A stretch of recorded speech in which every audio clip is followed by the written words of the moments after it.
The phone vibrated on the kitchen table, cutting through the silence filled only by the tired creak of the ceiling fan. Laura wiped her hands on the faded cotton apron and answered without even glancing at the screen. "Hello?" Aunt Grace's voice came through like an unexpected ray of sunshine on a cloudy day, excited, direct, impossible to ignore. "Laurie, don't be mad at me, but I did a little something." Laura closed her eyes for a second. She knew that tone. It was the same one that always came before impulsive decisions disguised as good intentions. "Auntie, what did you do this time?" "I set you up on a date, a blind date. Tonight." "What?" She nearly dropped the teacup, slamming it into the sink. "Auntie, for God's sake." "No God now, just listen to me. He's polite, smart, handsome, very handsome, and successful. Come on, trust me." Laura rested her forehead in her palm, trying to process. "A date? Tonight?" "Auntie, today's my first shift at the hospital. My first real day as a doctor. My stomach's already in knots just thinking about it." "Exactly. A little light moment before your new life begins. Dinner, a conversation. Maybe it's fate, Laurie." That word lingered in the air like an old perfume, familiar and forgotten at the same time. Fate. After she hung up, Laura stood still for a while, staring at nothing. Silence returned to the kitchen, but inside her, it was anything but silent. It was a whirlwind. She went upstairs, opened the closet with a mechanical motion, ran her fingers across the hangers with little patience, but it wasn't really the clothes that weighed on her. It was the mirror. She stood in front of it for a long moment, trying to find some version of herself that felt enough. How many years had it been since her last date? 2? 3? Her reflection showed a woman carrying sleepless nights, overdue bills, and a tired kind of courage. And yet, there was something in her eyes, a trace of stubborn hope. "Will he like me?" she murmured, as if an answer might come. She tried to smile at the mirror. It didn't even convince herself. What do you wear for a blind date with a man who, according to your aunt, looked like he stepped out of a cologne ad? She chose a navy blue dress, simple but elegant, the same one she used to wear to interviews, safe. As she applied a light lipstick, her heart beat in a strange rhythm. Anxiety mixed with a hint of illusion she refused to acknowledge. Maybe it was just dinner, or maybe it was something more. Leaving the room, her phone vibrated again. A notification reminded her, Sagewood Restaurant, 8:00 p.m. Laura looked at the screen, then at her reflection in the hallway mirror.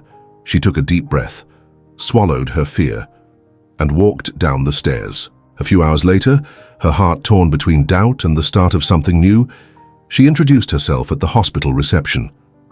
Fate could be a stranger, but that night, she was willing to open the door. The hours passed like leaves in the wind. Laura tried to stay focused as she reviewed her materials, sorted her lab coat, fixed her hair, but the thought of the date hovered over her like an anxious secret. At 7:47 p.m., she parked in front of Sagewood. The sky was starting to dim, leaving behind an orange hue that bathed the restaurant's facade like a scene from a romantic movie. She took a deep breath and walked in. The waiter led her to a reserved table by the window. She was nervous. Very. Her hands were sweaty, her eyes scanning the room with every new customer that came in. And then, nothing. 8:05 p.m. 8:12 p.m. She ordered a water, fidgeted with the napkin, checked her phone, no messages. Maybe he's just running late, she thought, biting her lower lip. But the discomfort was already building in her stomach, rising as frustration.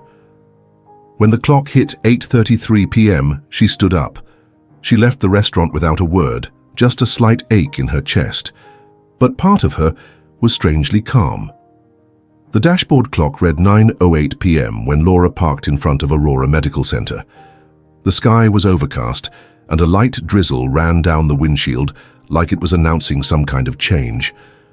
She turned off the car slowly, trying to steady her breathing. Her uniform was still folded inside her backpack, smelling brand new. But her thoughts, they were heavy with doubt and a kind of fear she couldn't explain. The hospital at night, was something else entirely. There was no daytime chatter, no constant coming and going of family members and technicians. There was a thick silence, a silence that seemed to watch. It was as if the building existed at a subtle boundary between what still breathes and what is already saying goodbye. As she passed through the entrance, she heard her name called with gentle firmness. "Dr. Laura Matthews, welcome. You'll be covering the night shift in the neurological ward. You're starting in room 703. She simply nodded, gripping her badge as if it could give her strength. The elevator doors opened with a metallic click, and she stepped inside. Alone. As the elevator ascended, a strange weight settled in her chest, a quiet unease, as if something important was about to happen, and somehow she already knew. On the 6th floor, the 700 wing felt colder than the rest of the hospital. The bright white lights buzzed loudly, and the vinyl floor reflected strange shadows beneath her feet. The nurse on duty, a middle-aged woman with tired but kind eyes, was waiting by the station. "Doctor, Laura, we only have a few stable patients tonight, but you'll be following a long-term case. Room 703, male, early 30s. He was in a car accident back in March. He's been in a coma ever since. He's young, strong, but the doctors say the prognosis isn't good." The nurse paused and looked down the hallway. "No one's visited in weeks. Only his half-brother stops by now and then to sign paperwork. It's sad, but he's still there. Alive." Laura nodded, but something tightened inside her. She opened the door to room 703 and froze. The room was silent, except for the steady beeping of monitors and the faint sounds of the machines keeping him breathing. The air inside felt heavier, thick with something she couldn't name. He was there, motionless but still strikingly present. Strong features, a jaw shadowed with stubble, a scar healed on his forehead. Eyelashes too long for a man, his chest rising and falling slowly, as if time itself had slowed down just for him. But it wasn't just his appearance, it was the feeling. That strange feeling like something inside her, forgotten or dormant, had suddenly awakened. It was intimate, unsettling, almost familiar. She stepped closer, cautiously, as if afraid to disturb something sacred. She observed the monitor, read the data, checked the medication, followed the protocol, but her heart didn't follow any protocol. Laura felt the ground beneath her feet, and at the same time, she didn't. It was like she already knew him. Not his name, not his story, but his silence. It was like she had waited her whole life for that moment, without knowing. And there, in the quiet white room of 703, with her soul pulsing between reason and the unexplainable, she was certain of one thing: fate doesn't shout, it whispers. And sometimes, it begins with a simple look at someone who can't even look back. The early morning crept slowly through the cracks in the windowsill of room 703, casting a cold bluish light across the floor. Outside, the city slept, indifferent, vast, silent. But inside the neurological wing of Aurora Medical Center, time seemed to have stopped, as if even the seconds were standing still, silent, waiting for something no one dared to name. Laura had already finished her duties. She'd reviewed charts, adjusted medications, recorded notes on the team's tablets. She had done everything expected of a newly graduated doctor on her first night shift, but her steps, whenever free, always found their way back to that room, to his room, Daniel. It felt strange to call someone by a name he'd never spoken to her. In truth, to her, Daniel was still just a word scribbled in the corner of a chart, next to codes, dates, and diagnoses. But there was something about that man that escaped the coldness of the paperwork, something that couldn't be measured by tests or translated into reports. She knew him, not with her mind, not with memories, but with her body, her senses, with an intuition that defied logic. It was like looking at an old painting you believe you've never seen, and yet it evokes nostalgia. And he was beautiful, more than that. He had the kind of beauty that didn't ask for attention, but held it. The kind that lived in the details, in the absurdly long eyelashes, in the firm lines of his face, the soft shape of his lips. Even in his silence there was a profound presence, almost sacred. Laura found herself once again at his bedside, a damp cloth in her hand, gently wiping his face with slow, almost ceremonial movements. It felt like tending to a mystery, like touching something too precious to be understood. "I don't even know why I keep coming here," she murmured, more to herself than to him. Her voice was low, fragile, almost complicit. "Maybe it's loneliness. Or maybe I'm just losing it." She paused, took a deep breath. "But maybe I'm just tired of not feeling anything for anyone. And then you show up, and it's like the world goes quiet just so I can hear you breathe." She smiled, a shy, confessional smile. Right then the heart monitor beeped, a slightly louder blip like a soft jolt. Laura froze. Her eyes darted to the screen. Nothing out of the ordinary. No alarm. No red numbers. "Coincidence," she whispered, trying to sound rational. Trying to convince herself, "I'm imagining thing." But then, as she held his hand to check his pulse, a routine, clinical gesture, something broke the automation of the night. A pressure, barely noticeable, as if he had squeezed back, as if some part of him deep down was trying to surface. Laura's eyes widened and she slowly released his hand. The monitor remained stable. The assisted breathing continued, his body still. But she had felt it. It wasn't a spasm. It wasn't sleep-deprived delusion. It wasn't her mind playing tricks after too many hours awake. It was touch, presence, response.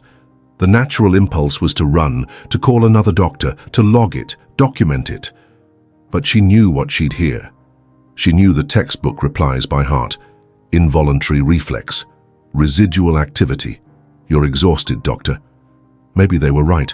Still, something inside her refused to accept that. Not with logic, but with faith. The kind of faith they don't teach in medical school. That doesn't fit in textbooks. That lives in the space between a miracle and hope. Laura sat in the armchair beside his bed, still feeling the vibration of the touch on her skin.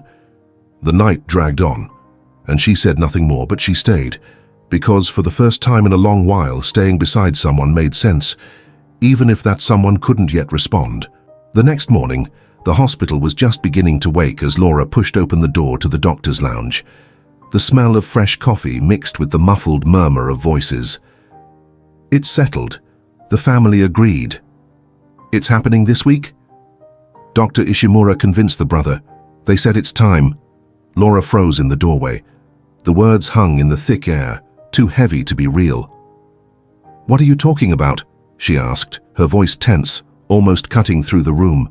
The two residents, more experienced than her, exchanged a quick glance before answering, carefully choosing their words. "The patient in 703, Daniel Walker. Looks like his brother is authorizing the withdrawal of life support." For a moment, the floor seemed to dissolve beneath her feet. His name echoed inside Laura like a gunshot. Withdrawal of life support. "What?" she whispered, stunned. "What do you mean, shut everything off? He's still stable." "Stable, yes, but no neurological response. No prospects, according to Dr. Ishimura," one of them said, trying to sound neutral, clinical, like he was talking about a broken machine. Laura felt her blood boil, her neck burned, her stomach turned. Every part of her wanted to scream. "He moved his hand last night. I was there. I felt it." The other gave a half smile, the kind that hurt more than it soothed. "Reflex, Laura. It happens. The body reacts on its own sometimes. Doesn't mean consciousness. Reflex. That word was like a bucket of ice water. Cold, impersonal, sharp. But it wasn't just a reflex. She knew. She felt it. It wasn't a hallucination. It wasn't loneliness. It wasn't projection. It was touch. It was presence. It was him. And now, someone had decided to give up, just when for the first time something had happened. Laura took a deep breath, but her chest wouldn't fill. The doctor's lounge suddenly felt too small, suffocating. Her world was unraveling in a white hospital corridor. She looked at her colleagues, then at the floor, and finally inward. She wouldn't let this happen, because even if no one else believed, she already believed for everyone. That night, she returned to room 703 as if carrying the weight of goodbye. She sat beside the bed, took Daniel's hand in both of hers, and placed it over her chest. "I know you're in there. I don't understand how, but I know." She leaned in, looking at his face, searching for any sign, any flicker. "They're going to unplug you, Daniel. I can't let that happen. But I need you. I need you to help me. Give me a sign, anything. Show me I'm not losing my mind." A deep silence fell, and Laura felt tears stream down her face. The pain of someone who knew they were losing something precious, even if they didn't yet know why. She rested her forehead on his hand in an intimate, vulnerable gesture. And then a breeze swept through the room. The windows were shut. No one else was there. But Laura felt it.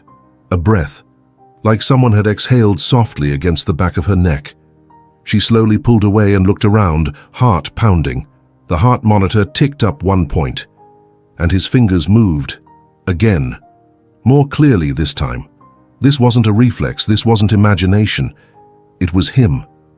Laura covered her mouth with her hands. Her eyes, already brimming, now overflowed. "You heard me." She gripped his wrist, trembling, like she was holding on to life itself. But the moment was broken by the stern voice of Dr. Ishimura at the door. "Dr. Laura, what are you doing here at this hour?" She turned, quickly wiping her face. "I was checking vitals again, just to be sure." He stared at her, suspicious. "Don't get emotionally involved.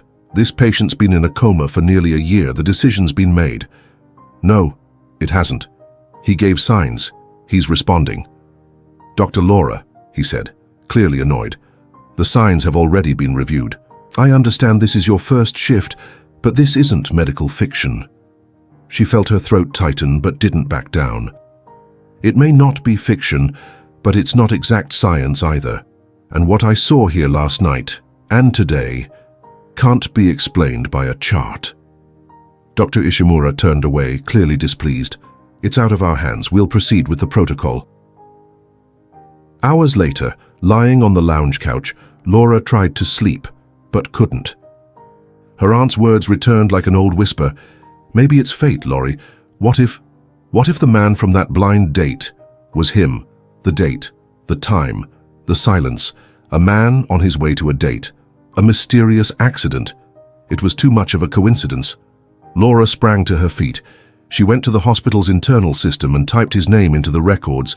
Daniel Walker. Date of accident, September 12th. Time, approximately 7:45 p.m. Location, Coastline Avenue, corner of Sagewood Street. Sagewood. The name of the restaurant. Her blood ran cold. She dropped into the chair. It was him. It was him. Daniel never made it to the restaurant because he was on his way to meet her. Back at room 703, Laura stood at the doorway, in no rush to enter. Something in her knew this was no ordinary moment. It was a turning point. The air felt heavier, more charged with meaning. The man in the bed was still unmoving, trapped between two worlds. But now, nothing in that room was the same. Daniel. His name was no longer just a piece of data on a chart. It was an anchor, a calling, an invisible thread connecting what could have been to what might still be. She walked closer, heart in turmoil. She knelt beside the bed and this time didn't hesitate. She held his hand tightly, like someone catching someone at the edge of a very high fall. The words came out broken, but true, raw from her soul. "Daniel, you were coming to meet me. It was me. That night, it was supposed to be ours. I'm the woman from the date, the woman you never got to meet." Her voice cracked, full of a new, raw pain. "But who now? Can't bear to leave you." She didn't know what she expected. Maybe just the relief of saying aloud what had been suffocating her inside. A single tear fell, rolled down her cheek and landed on the warm skin of his hand. And then, something happened. His fingers moved, gently, like someone returning from very far away. They closed around hers with a trembling tenderness, but undeniably real. Laura held her breath. The heart monitor beeped louder, faster, a sharp sound slicing through the silence. But this time, it didn't bring fear. It brought hope. A powerful warmth surged in her chest, exploding through every cell like her entire body was screaming, "I knew it." Because in that brief and sacred instant, she felt, with every part of her being, that he was trying to come back. That something inside him had heard and answered. In that room where science said there was no more path, something broke through logic. It wasn't a miracle. It wasn't protocol. It wasn't neurology. It was something doctors couldn't name. It was love. Before the glance, before the first smile, before even the first meeting. And there, in the silence, heavy with faith, the impossible took its first step. The sun began to rise behind the concrete buildings, casting a warm light that made the hospital feel different, less cold, less mechanical, more human. Laura hadn't slept. She couldn't. She had spent the last few hours sitting beside Daniel's bed, watching his hand, his vital signs, and reliving the touch she still felt in her memory. She could still sense his fingers moving, as if trying to say something his mouth couldn't. And now, she knew. It was him, the man from the blind date. The reason she sat alone in the restaurant without a message, without an answer. He hadn't stood her up. He never arrived because something stopped him. An accident. Or something worse. Laura looked up when she heard footsteps in the hallway.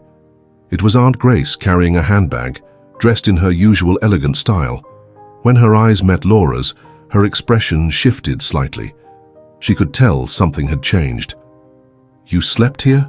her aunt asked, trying to sound casual, though her worried eyes gave her away. Laura nodded, unable to hide the exhaustion on her face or the crack in her voice. "Auntie, it was him."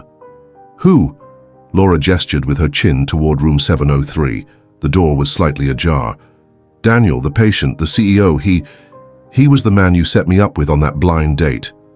Grace froze, the color drained from her face. She dropped her bag to the floor and clutched her chest. "Laura, how do you know that?" "I didn't. Not until now. The accident happened a block from the restaurant. At the exact time. His name, Auntie, Daniel Walker. Why didn't you tell me?" Her aunt hesitated. For a moment, her eyes drifted away from Laura's, as if seeking shelter in some less painful memory. "Because," she began, her voice soft, almost a whisper. "I thought it was better to forget, Laurie." Laura frowned, her heart beginning to race. "Forget what?" Grace took a deep breath, as if carrying a secret that had grown too heavy over time. "He wasn't just some name from Tinder. I knew him, yes. Daniel. He's Celia's nephew, remember? From the book club. We'd crossed paths a few times. Events, dinners. I always thought he was reserved, but kind. When Celia mentioned he'd been keeping to himself lately, withdrawn after his father passed, I thought maybe you two could be good for each other." A chill ran down Laura's spine. "So you set it up?" Her aunt nodded slowly. "I suggested it. He agreed, said he trusted my judgment. We arranged that dinner. But then, the next day, the news of the accident hit like a bomb. It was him, that same Daniel. And when I realized it was already too late." She paused, eyes welling with tears. "I kept quiet because I thought it was the right thing. I thought you didn't need more pain. But now, seeing how you care for him, without even knowing, maybe fate didn't get the timing wrong. Maybe it just waited for the right moment to reveal the truth." Laura blinked, trying to take it all in. "He was on his way to meet me, and on the way, he nearly died." Her aunt nodded, tears in her eyes. "Don't you think it's strange? He falls into a coma before ever meeting you, and somehow you're the one who ends up caring for him? That's more than coincidence, Laura." "It's fate," Laura whispered, without hesitation. "And now they want to disconnect him." Grace's eyes widened. "What?" Laura told her everything. The chief doctor pressuring Daniel's half-brother, the supposed lack of brain activity, the signs no one wanted to see, his moving hands, the touch, the spark. Grace seemed to age years in minutes. His brother, Kevin, he never liked Daniel, always envied him. "You know him?" "I do." "A cold man, Ever since their parents died, Daniel inherited almost everything. He was the one best prepared. And Kevin stayed close, like someone waiting for an opportunity. "Do you think he could have caused the accident?" Laura asked quietly, afraid of the weight in her own words. Her aunt looked toward the patient's door, then back at Laura. "If he finds out Daniel's responding, he'll speed up the process." Laura's stomach turned. "Then we need to act now, before he realizes his plan didn't work." That afternoon, Laura did what no young doctor should. She broke protocol. She ran new tests on Daniel herself. Brain activity scans, responses to mild stimuli, heart rate changes with touch and voice. She recorded everything carefully, logged the times, and kept copies of the data with her. With each new test, the signs became more undeniable. Daniel was trying to come back.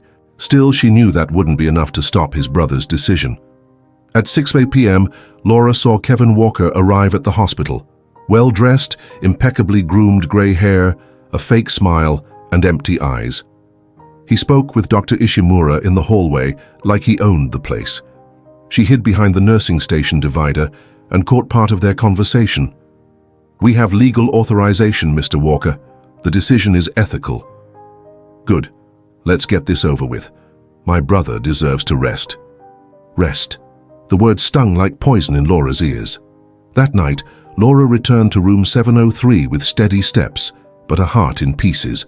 Her resolve now outweighed the fear, outweighed the doubt, outweighed reason. She entered without turning on the lights. The dimness had become familiar, as if that room had become part of her. She sat beside Daniel like someone visiting sacred ground. From her backpack, she pulled out an old voice recorder, the kind she'd used in college to capture lectures and fleeting thoughts. It was worn, scratched along the edges, but still worked. She pressed record. The red light blinked. "Daniel," she began, her voice cracking. "This might be our last night with the machines on. Your brother's about to sign off. They say there's no hope. Just time. But if you can hear me, if there's anything left in there, I need you to fight. Just a little longer, just one more sign." She paused, swallowing the ache rising in her chest. "For me, for you, for what we never got to have. I know this is strange. I know it sounds crazy. But even though we never met, I feel like I know you, and I'm not ready to lose you." She set the recorder on the side table and gripped his hand tightly. Then, slowly, she lowered her head onto his chest. She listened. The muffled rhythm of his heartbeat, the steady cadence of the monitor, the mechanical breath of the ventilator, all so clinical and yet strangely alive. But there was something more, a subtle sound, a different pulse, as if, in that deep silence, something inside him was stirring, as if a forgotten part of him was trying to rise. Laura closed her eyes. In that position, with her face against his chest, the world outside disappeared. No hospital, no shift, no rules. Just two bodies, one crying out, the other offering everything. And then it happened, a flicker, not in her, in him.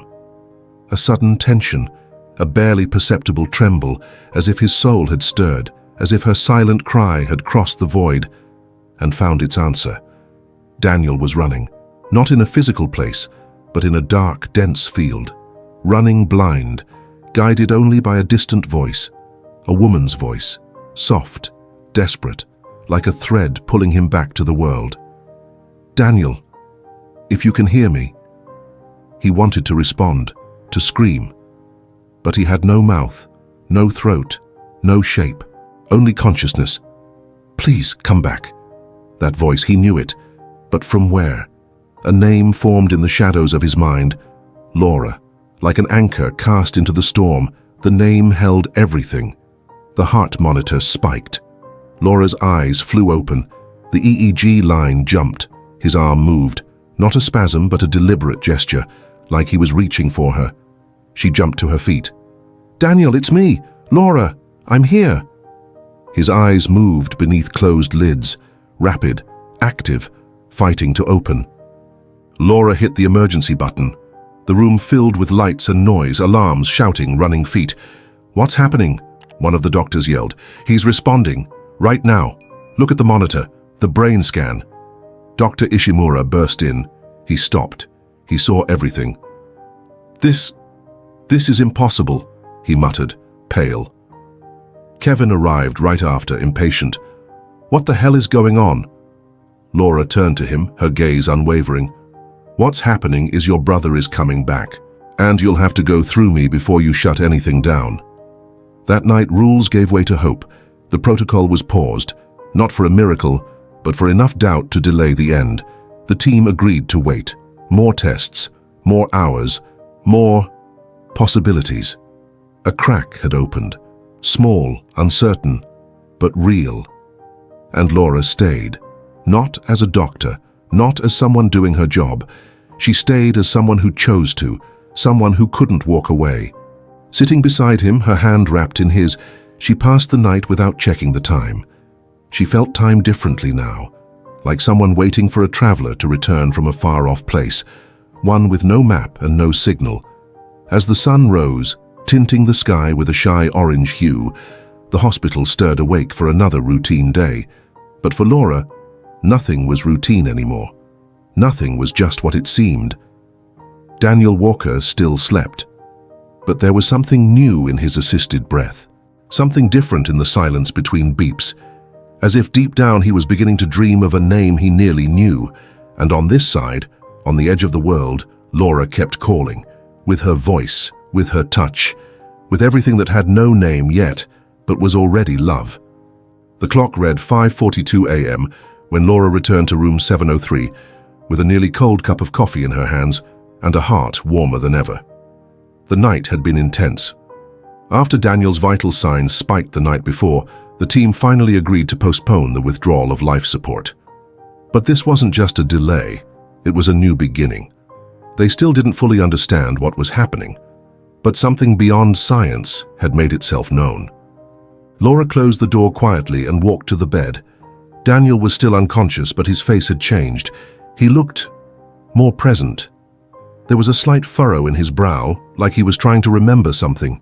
His breathing was stronger, his body less still. And that feeling in the air, as if the room were humming, as if the world was simply waiting for him. "You heard me, didn't you?" she whispered. "You're coming back." She pulled a chair over and sat beside him. By instinct and or need, she took his hand again, and then she felt it. Warmth, pressure, contact. Daniel gently squeezed her hand. "Daniel," she said, her voice trembling, "if you can hear me, try to open your eyes." Nothing. She waited, held her breath. And then his eyes opened. Slowly, like someone resurfacing from a deep dive. Heavy eyelids lifted, revealing dark, confused, searching eyes, but alive. Laura brought her hands to her mouth, her eyes brimming. She could barely breathe. "Daniel, you came back." He blinked slowly, trying to focus. Where?" His voice came out as a fragile breath, barely audible. Laura leaned in, holding back the flood of emotion. "You're in the hospital. You were in an accident. You've been in a coma for months." Daniel turned his head slightly, scanning the room, the machines, the wires, the window lit by dawn. "How long?" 7 months. His eyes widened, though his exhaustion kept him from reacting more. The confusion was clear. I remember lights, a car, then a voice." He turned to look at her, slowly, deeply. "Do I know you?" Laura held her breath. Time seemed to stop. "No," she said softly, honestly, and with regret. "We never got the chance to meet." Daniel closed his eyes for a moment. A sigh escaped his lips. "But I heard your voice, before, in the dark. You were calling me. You were pulling me back." She swallowed hard. It was happening, he remembered. "I'm Laura." His eyes opened again. A faint, barely there smile curved his lips. "Laura," he repeated, like testing the word, like she'd always been there inside him. She nodded, tears glistening. You were on your way to meet me that night at Sagewood Restaurant. It was a blind date. My aunt. She set it up. Daniel closed his eyes again, frowning. Disjointed images flickered in his memory. The sound of rain, the steering wheel spinning, headlights, a name on his phone, and time stopping. Sagewood, he murmured. I remember the sign on the corner. He knew. It was real. It was fate. In the doctor's lounge, the mood was controlled chaos. Dr. Ishimura was stunned, struggling to reconcile his pride with reality. None of his predictions came true. Daniel had woken up. No machines turned off. No intervention. Just on his own. Or not. Laura knew it wasn't random. Kevin Walker arrived shortly after. When he saw Daniel, weak but conscious, he froze. You're awake? Daniel simply looked at him for a long moment. There was something in his eyes. A question. A pain. An instinct. Laura stayed silent by the bed, watching every move. It's good to see you alive, bro, Kevin said, forcing a smile. Daniel narrowed his eyes slightly, assessing him. Something deep in his body didn't trust this man. As if his body remembered a fear his mind hadn't yet named. Where was I going, Bassam, that night? He asked, his voice still faint. Kevin hesitated, looked away. I guess only you could answer that. But Laura noticed the tremor in his hand, the tension in his jaw. He knew, and he was afraid. As the hospital settled into the stillness of night, the soft hallway lights spilled a faint glow into room 703. Everything felt suspended. Even time seemed to slow down. Then Daniel surprised her with a low, rough voice. Stay here. He looked at her with tired but lucid eyes. I don't want to sleep alone. She smiled without hesitation, sat in the chair beside his bed, just like she had so many times before, and laced her fingers through his. But now he was awake. Now he saw her. Laura. And even through the weakness, his recovering body heavy and slow, Daniel found himself thinking, how could someone be so beautiful without even trying? It wasn't just her face, or her calm way of speaking. It was what came after her voice, her watchful gaze, her hands that didn't just treat, they cared. It was the way she looked at him like he was more than a body trapped in a bed. You know, she began, voice nearly trembling, I spent days here, talking to you, telling you about my life, sharing stories, fears, even when there was no response. Daniel looked at her, moved. Each of her words settled into some space inside him he hadn't known existed. I heard, he said, in a soft but certain whisper. I don't know how, but your voice was the only thing that made me want to come back. Laura closed her eyes, the lump in her throat tightening. That was the confirmation her heart had been waiting for, even if it never dared to ask aloud. I waited for you, even without knowing who you were, she said, barely above a whisper.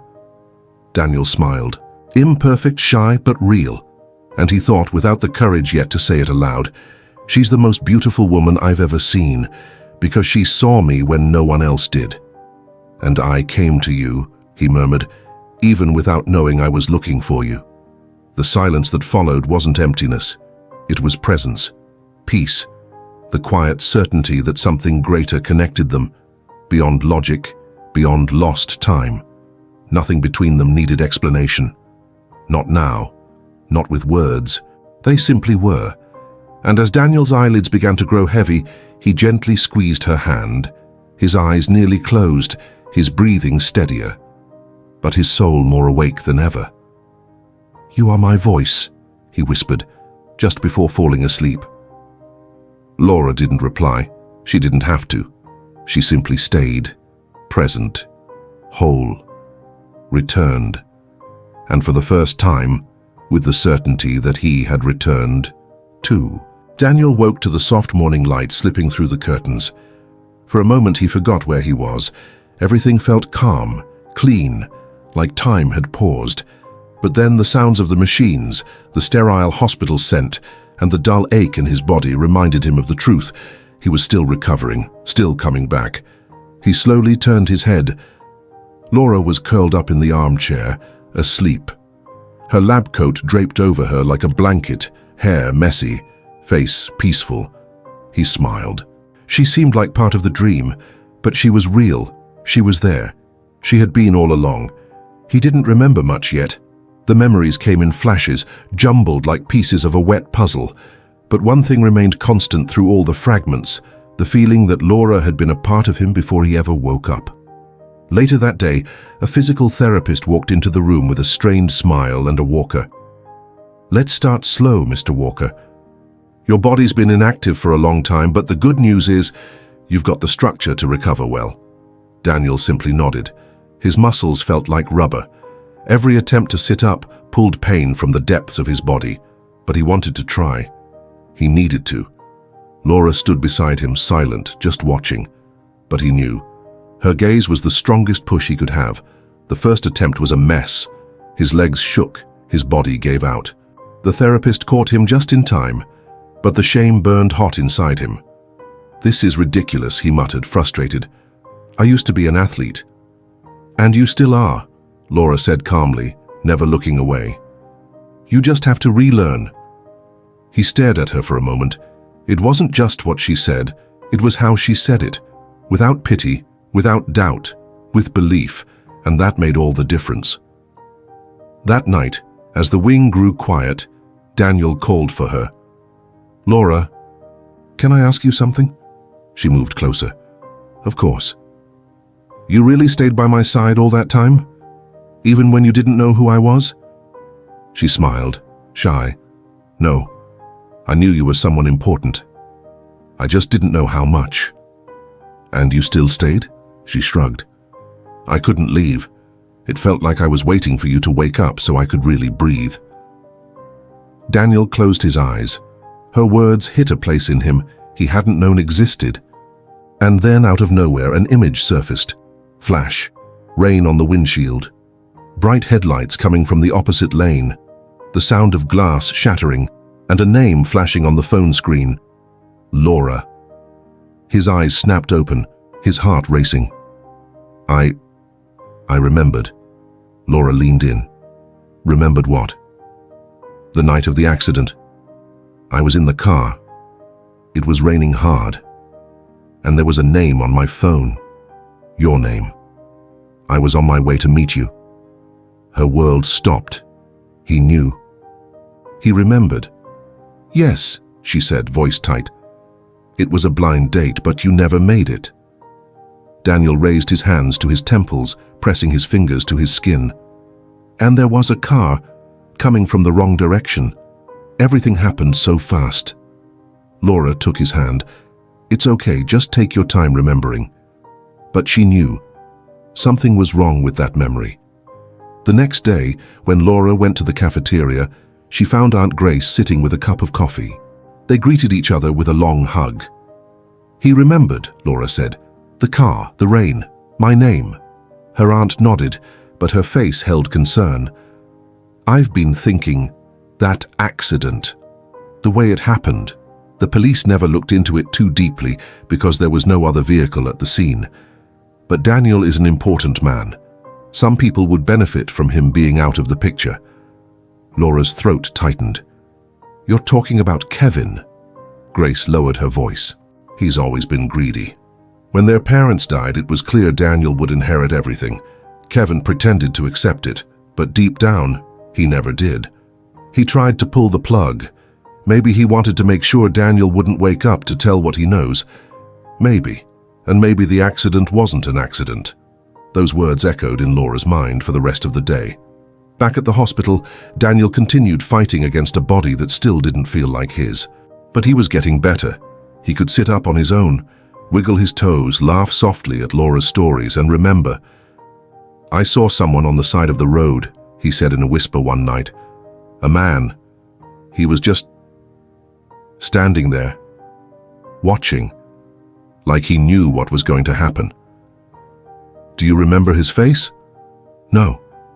Just the feeling, like it was someone I should know." Laura's stomach dropped. In the days that followed, She began digging into everything about the accident.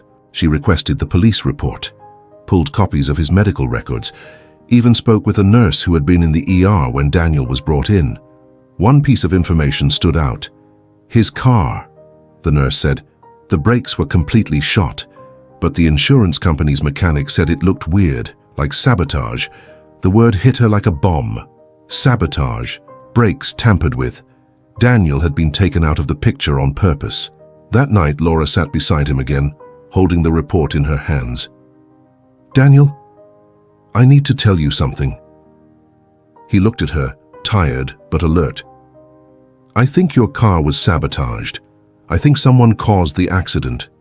Someone who didn't want you to make it to that restaurant. Someone who didn't want you to meet me." His eyes filled with confusion. "Why?" She hesitated, then said the name they'd both been avoiding. "Kevin." Daniel closed his eyes as if his brother's memory caused physical pain. He called me that afternoon, said he wanted to talk, but I was already running late. I told him I couldn't, and then everything went black. Laura squeezed his hand. "Maybe he did something and now he knows you're back." Daniel took a deep breath.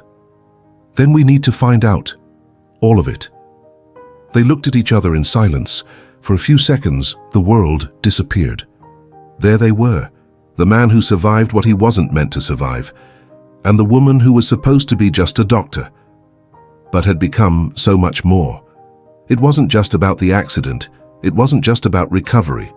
It was about fate, and about love being born from the wreckage, and now together they would search for the truth. The soft light of late afternoon spilled into room 703, illuminating the thoughtful look in Daniel's eyes. He could now sit up on his own, walk with assistance, and even laugh, especially when Laura said something that broke the silence with her quiet warmth. But today he wasn't laughing. Something was stuck in his mind. A name, a look, a voice that, though wrapped in affection, carried a weight he was only now beginning to recognize. Kevin. The phone call on the day of the accident. His unsettling presence at the hospital, the attempt to have the machines turned off, the lack of joy at Daniel's recovery. Daniel finally voiced what he'd only felt until now. "There's something wrong with him, with my brother." Laura, sitting at the foot of the bed, didn't argue. She had been investigating since the day before and had already gathered too much information to pretend it was paranoia. "I spoke to a mechanic from the insurance company.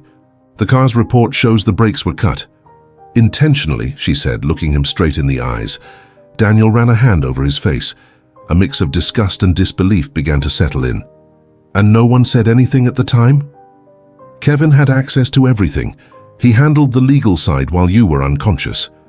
Daniel let out a dry, bitter laugh. "Of course.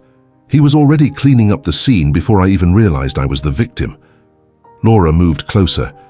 "And now he knows you're awake, and he won't stop until he's sure you don't remember everything." "But I will remember," he said firmly, "and you're going to help me." She nodded. She already was. She was already too deep to walk away. That night, the two of them sat at a hospital administration computer, Laura using her badge to justify the research. The hospital system didn't have access to the company's financials, but Daniel knew where to look. Transactions made by Walker Holdings 2 days before the accident. After a few hours, and access granted through some of Daniel's old contacts, they found it. "Here," Laura said, pointing at the screen, "a $280,000 transfer to a shell company, no real address." Daniel read the recipient's name aloud. Victor Malone. "I've heard that name," Laura said, grabbing her phone. "One of the hospital officers mentioned him once. Malone's known for staging fake crime scenes. They call them opportunity accidents behind the scenes. My brother paid this man to get me out of the way." Daniel clenched his fist. Laura watched the change in his eyes, a man returning to full consciousness, not just physically but emotionally. And now, he wanted justice. 2 days later, Daniel was cleared for an off-site medical exam. It was the perfect chance to visit a place he had been avoiding for months. The old Walker Holdings office. Walking into that place made his stomach twist. Everything was exactly as he remembered. But he was no longer the man who had walked out of there last. Now he knew someone inside that world had tried to destroy him, and he was starting to remember why.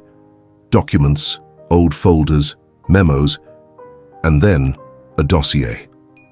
Laura found it in a side safe in the boardroom. An envelope with Daniel's name written by hand. Inside, records of internal activity, confidential complaints against Kevin, audits Daniel had quietly started before the accident. He had uncovered fraud, embezzlement, and Kevin had known. Everything made sense now. Daniel read each page like he was reading his own death sentence. He needed me out of the way, before I could expose him, he said, nearly in shock. But I never thought he'd go this far. Laura placed a hand on his shoulder. Now you know, and now we can prove it. That night, back at the hospital, Kevin showed up unannounced. He walked in with a smile, still clinging to the role of worried brother. But his eyes didn't smile. They scanned, calculated, watched. Daniel greeted him with a neutral but alert stare. "Good to see you doing better," Kevin said. "Didn't think you'd bounce back this fast." "Neither did I," Daniel replied. "Sometimes all it takes is someone who believes in you." Kevin glanced at Laura, who was beside the bed checking vitals. "Dr. Laura, right? Thank you for taking such good care of my brother." She forced a polite smile. "I was just doing my job. Doctors vow to save lives and to protect the ones still fighting." The comment didn't sit well. Kevin squinted slightly, then changed the subject. "I need to speak with you privately, Daniel. Is that okay?" "Whatever you have to say, you can say right here," Daniel answered, arms crossed. The tension in the room was thick. Kevin let out a forced laugh. "Well, I was wondering about your return to the company. I imagine you're not quite up to it yet. Maybe it's best to let me handle things a while longer. I've already spoken with the lawyers. I'm taking back control next week." "Don't you think that's a bit rushed? I think anyone who cuts his own brother's brakes shouldn't be concerned about board decisions." Silence. Kevin went pale. For a moment, time stood still. "What did you say?" "I remember, Kevin, all of it. And now, so will the police." Daniel's voice rang out steady, unwavering. For the first time, there was no pain in his words, only truth. Laura stepped forward, eyes locked on the man who had manipulated everything from the shadows. She handed him a thin folder. "Here's the transaction record for the payment to Victor Malone. We traced the account. It belongs to an employee you fired the month after the crash." Her voice was calm, precise. "You went too far, Kevin." For a moment, the air was still. Kevin held the folder with shaking hands. His once confident expression now cracked. The polished facade peeled away, revealing fear beneath the control. "You two have no idea who you're dealing with," he muttered, voice losing its edge. "I have allies, influence. I could ruin you." Daniel stepped forward, meeting his half-brother's gaze with the calm only someone who has survived death can possess. "I know exactly who I'm dealing with. A man who's spent his life trying to erase the evidence of his own mediocrity. But it's over, Kevin. You can't hide behind a last name, a company, or threats anymore." Firm footsteps echoed down the hall. Two officers approached, discreet but unmistakable. "Kevin Walker," one of them called out, badge in hand.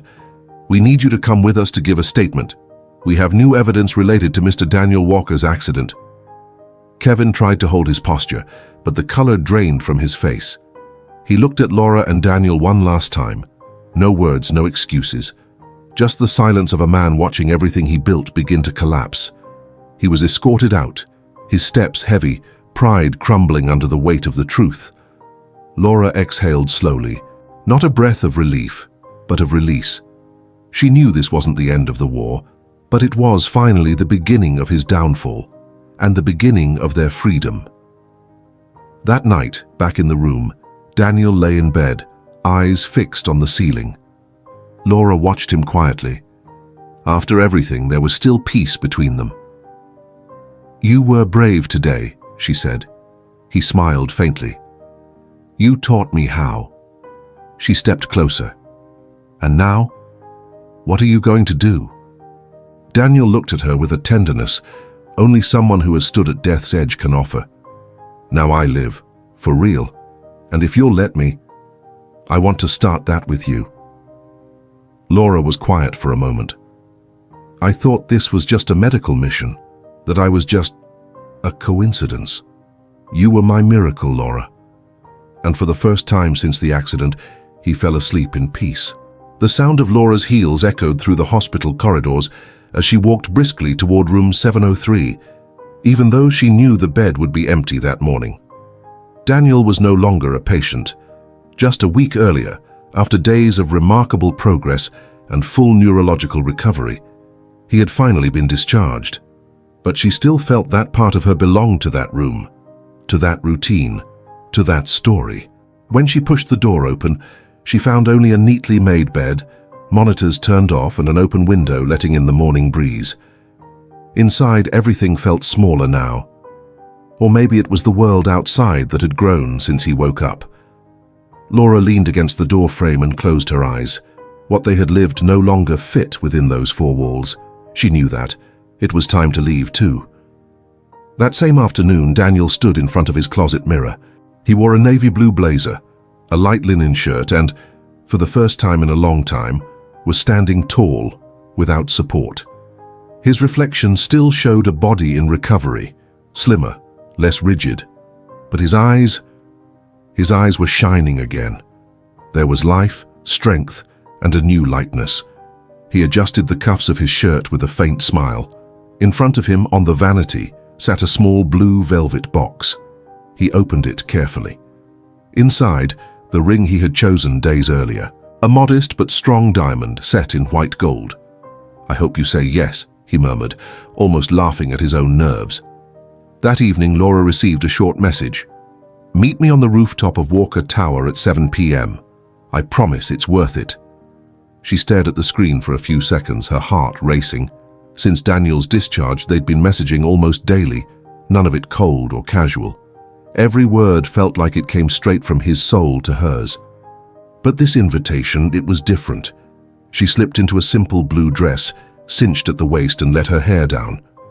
When she arrived at Walker Tower, a friendly security guard guided her to the private elevator. At the top of the building, the night breeze was soft and the sky was clear, with a full moon glowing above the city.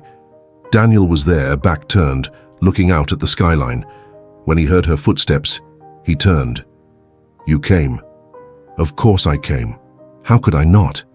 He smiled, that easy, quiet smile she'd learned to recognize as the real Daniel. No mask, no armor. "I wanted to show you something," he said, reaching out his hand. She walked to him and took it, feeling the familiar warmth of his fingers lacing with hers. They walked to a part of the rooftop lit with tiny string lights, a table set for two with wine glasses and a bouquet of fresh lavender. "It's beautiful," she whispered. "Not more than you," he replied, looking into her eyes. Laura smiled, but there was something deeper in his eyes that night, more than charm. It was a blend of nerves, gratitude, and pure, unwavering love. Daniel stepped back and slowly knelt down. Laura brought her hand to her mouth. "Daniel." He pulled the small box from his pocket, opened it gently, and kept his eyes locked on hers. "You were my miracle, the one who called me back when everyone else had let go. You didn't know me, but you stayed. Not for my name, not for my title, but because your heart told you to stay." She was crying now, silent, heavy tears. "And even when I woke up, not knowing who you were, I felt it. Like I already loved you before I ever met you." His voice cracked slightly, but he kept going. "I know this may feel fast, but for me it's not. Because I was in the dark for months, and the only path back was your voice, your touch, your care." He took a breath. "Laura Matthews, will you marry me?" She didn't answer right away. She was trembling, crying, but inside, every part of her was already screaming what her lips soon whispered. "Yes. Yes, Daniel. I will."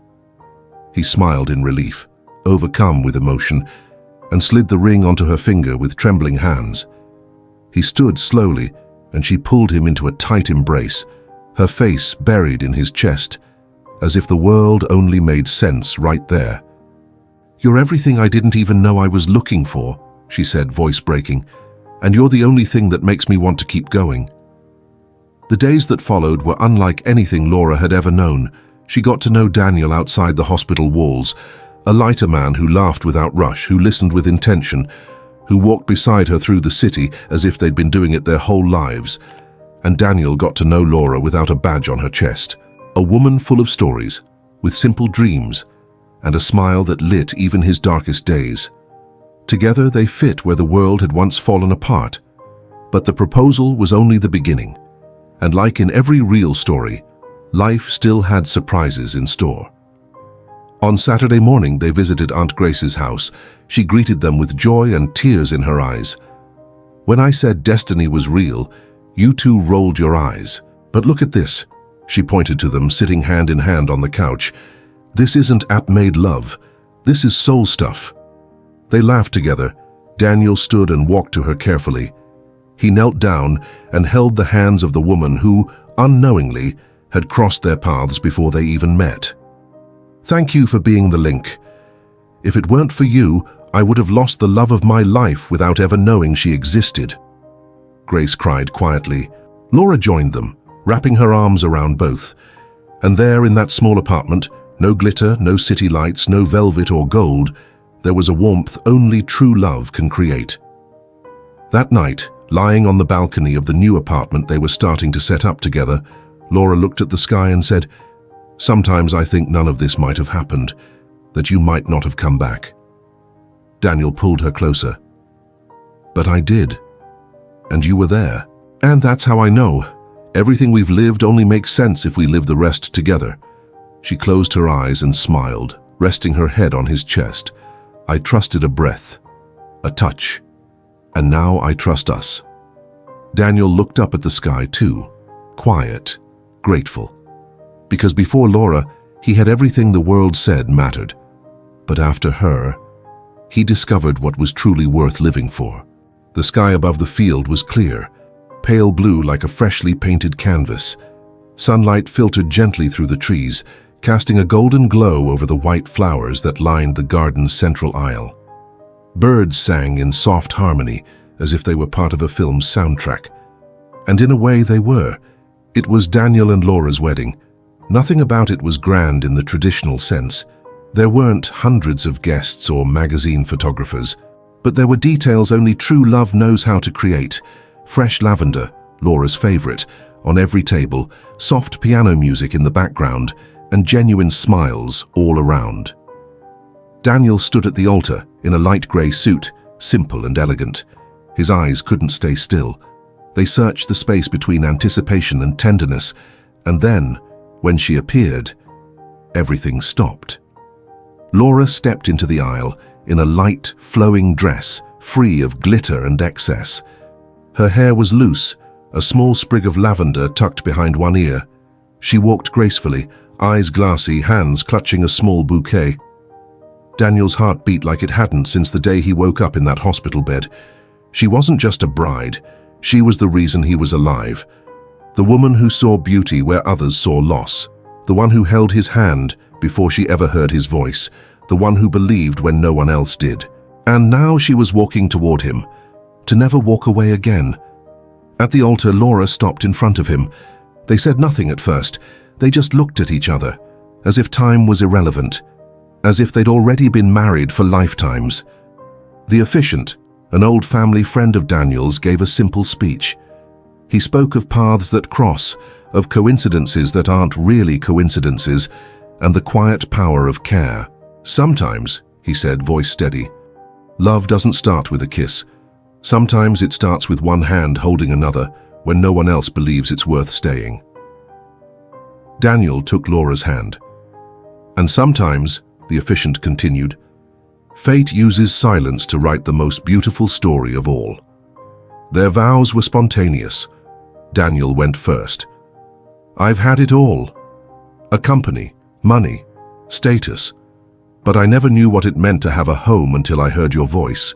You saved me without even knowing me. And now, I want to spend every day of my life loving you the way you taught me to love, by showing up. Laura was crying now, but it was the kind of crying that happens when the soul finally arrives where it's always longed to be. She took a deep breath and said, I waited for you too. even without knowing your name, even without knowing it was you I was waiting for. And when I found you unconscious, I felt it, that you were mine. And now with you here, I know it was true. They smiled, they embraced, and then came the words that sealed everything. I now pronounce you husband and wife. You may kiss. It was a light kiss, gentle, warm, full of silent promises. The guests applauded, but the two of them didn't hear it. They only felt each other, as if the whole world had been holding its breath for this exact moment. Later, at the end of the celebration, Daniel and Laura slipped away. They walked hand in hand through the garden in silence. Evening had begun to fall, painting the sky in soft orange hues. You know what's crazy? He said, stopping under a tree. What? If my car hadn't broken down that night, we would have met at a restaurant table. You probably would have thought I was arrogant and I would have rushed back to business. Laura laughed. I think the universe knew that and found another way. And what a way, Kind, he said, pulling her into a gentle embrace. She rested her head against his chest. I would have waited however long it took, even if it were 7 lifetimes. Good thing it was only 7 months, he teased. She smiled, and for a few minutes they just stood there existing for each other. Days later, back at their new apartment, now theirs, Laura was in the kitchen making coffee when she heard his voice call out, "Hey, babe, come here." She came, still holding her mug. Daniel was sitting in the living room with his laptop on his lap, a curious smile on his face. I found this in my email drafts. It's what I was going to send you the day of our date, before the accident. He turned the screen toward her. Laura read, Hi Laura, I know we haven't met yet, but something tells me you're going to change my life. It might sound cheesy, but if you're even half the woman your aunt says you are, I'm already lucky. See you soon. D. She stood still, silent, then looked at him, her eyes full of emotion. You have no idea how much this means to me. Daniel pulled her closer and whispered, I don't think the universe ever gets it wrong, it just runs on its own time. And that's how their story ended. Or rather, how their eternity began. Because sometimes love shows up before the first glance. Sometimes it comes in silence, in a touch, in the breath of someone who refuses to let the other go. And when it arrives, it doesn't need to hurry. It just needs to be felt. The way Laura felt, the way Daniel answered, the way destiny intended, and didn't allow anything less. If this story moved you, leave a comment and tell us what you felt. Make sure to subscribe so you don't miss what's coming next. And if you're ready for more, click here on the left card, or click the right card ad dive into the full playlist. See you there.